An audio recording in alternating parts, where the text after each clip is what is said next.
What is up, Carbon Collective? Zach Stein, co-founder, here with you, and we are now in that week after, the week after COP26.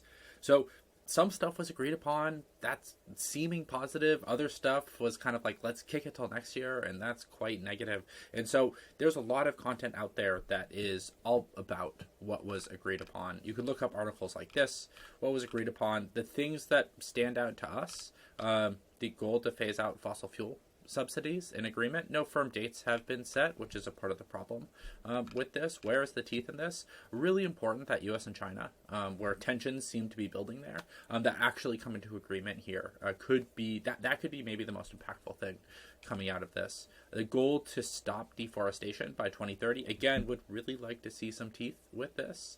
And then also cutting down the goal of globally cutting down emissions from methane, which could be very, very powerful. And what's most relevant to us, the goal for financial organizations to back clean technology, the solutions that are building the world that we need for solving climate change.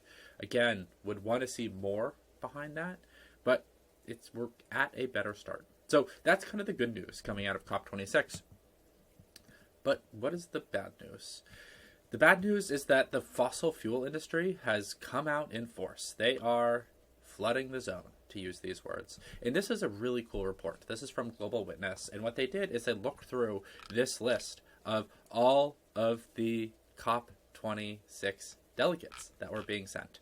And they analyzed them, and they wanted to analyze who was working for maybe a fossil fuel industry or fossil fuel lobbying group that is unclear. It's not like direct. And what they found is pretty shocking. That the fossil fuel lobby had more delegates, more official delegates than any single other country, 503. More than Brazil, more than Turkey, more than Congo. It was more than the bottom 8 countries of who are going to be, bottom isn't the right word, the countries who are going to be most affected by climate change or have been most affected by climate change. The fossil fuel lobby had more than all of them. And what this shows to us is that at places like COP26 right now, our world is very imperfect, and that money buys you a seat at the table. Money gets you entrance into the room where it happens. And that's the type of thing that we need to change and shift. Where are our investment dollars going into? How do we starve out lobbying groups and companies like this from having that type of access, and instead getting that access for the companies that are building solutions? Because the problem is right now is that the playbook for fossil fuels is changing. It is changing from one of saying that climate change is not really happening, or it's not that bad, and instead it's switching to one of saying, here, we're being a part of the solution. I don't know if you guys have seen this. There are these ads from Chevron that are saying, kind of touting the fact that they are tying lowering their carbon intensity to the executive pay. And so on the outset, you're like, this is like a really great commercial. It's like showing people running upstairs and stuff like that. And you're like, this is really good. This is like what a future fossil fuel company of the future needs to do. But it's kind of bullshit. To truly, as a fossil fuel company, embrace what needs to happen to solve climate change, they need to pull in Ørsted. Ørsted, let me accept only necessary cookies. Ørsted was a big oil and gas company in Denmark. They have almost fully divested from that and instead have invested all of those resources into building out renewable energy. And their stock price has done really well because of it. That is what a company that is aligning itself with solving climate change is doing. What Chevron is saying and what they're investing tens of millions of dollars into their ads along with ExxonMobil is saying, they're not saying that they're changing their business at all. They're not committing to pumping any less fossil fuels. And that is the most important thing that we need to do right now. We need to cut demand for fossil fuels by basically half in the next 8 years by 2030. What they are saying is that they are going to reduce the emissions that are produced from extracting fossil fuels by 5% by 2028. So that's a huge difference between the two of those numbers. Ceasing or cutting down your actual operations and reinvesting those profits into building the new economy versus continuing to do the thing that is what is driving this entire problem and just doing it in a slightly bad way is paying lip service to the act of solving climate change. And what are they looking at for how are they going to reduce their carbon intensity? Again, they're not going to stop drilling any less. It is when they are drilling, how are they going to do better jobs of controlling methane leaks and stuff like that, which it's not nothing.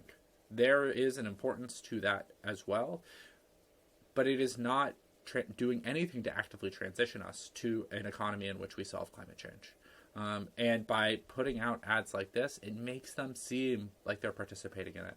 It can put people at ease and say, oh, these companies aren't the villains that people like us are making them out to be. And it's misinformation. So that is something to keep an eye out for, because we know what it takes to solve climate change. This is a report that we really like. It's by the International Energy Agency, which is one of the leaders. What this firm does is they look and they put out the data for what is the long-term profitability of different types of power plants. They're one of the two global sources that are used in financing new power plants. So they're a really big, respected organization. And this report is awesome. This is what is the roadmap for the global energy sector to get to net zero by 2050, which is the path that we need to be on to avoid catastrophic warming. And if we scroll all the way to the bottom, it's a really cool report. I highly suggest you take a look at it if this is the type of thing that you're into. This is what I want to focus on. This is what needs to happen. In order for us to be on a path to avoiding catastrophic warming, according to the best sources that we know, the ones who are studying this the closest, and aren't Greenpeace. These are hardcore analysts. Oil supply, the amount of oil that we are producing per year, must drop continuously over this period of time. That is what a company like Ørsted is aligning itself with doing. It is not what a company like Chevron is aligning itself with doing. It is not trying to drop this number at all. It is just trying to say our process of generating this oil is going to be slightly cleaner. But the actual oil supply, and thus the oil being burned as gasoline or etc. in different products, is not going to change whatsoever. So, in summary, COP26, it happened. Agreements were made. We still need to see what's going to be happening. What we can see as a direct response is the fossil fuel company is changing its strategy to some extent. And that's something for those of us who are following climate closely. It's really important that we push back on the types of misinformation that they are making, so that way we can be ready to come and when our friends and family members are talking about this or saying, it's not as big of a deal, look at what these companies that are solving it, it can decrease that urgency. Because the companies like Chevron, they're making a ton of money right now. They have every incentive to try and tell us that it's fine and that they're climate heroes, but they're not. They're the villains of the story. And until they change seriously and they put actions and not just words, that's just going to continue to be so. So thanks for watching, and I'll see you guys next month.